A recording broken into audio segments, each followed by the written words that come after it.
పాపము మనల్ని ఏలేటువంటి ప్రమాదం ఉంది.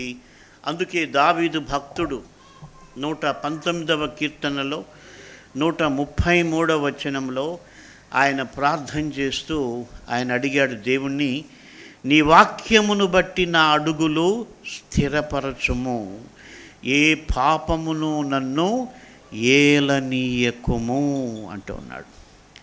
ఈ మాట మనం అర్థం చేసుకుంటే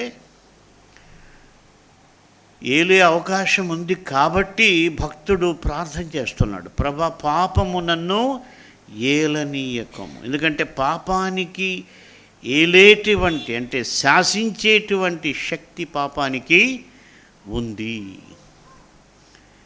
పాపం అన్నది ఒక మనిషిని లోబర్చుకొని ఆ మనిషి స్వచిత్తానుసారంగా కాకుండా పాప భూయిష్టమైనటువంటి విధంగా నడిపించగలిగేటువంటి శక్తి పాపానికి ఉంది.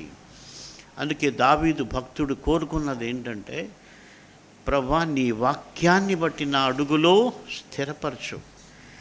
అంటే ఒక రకంగా ఆయన ఏమంటున్నాడు, నీ వాక్యము నన్ను ఏలుచు ఉండాలి, పాపము కాదు.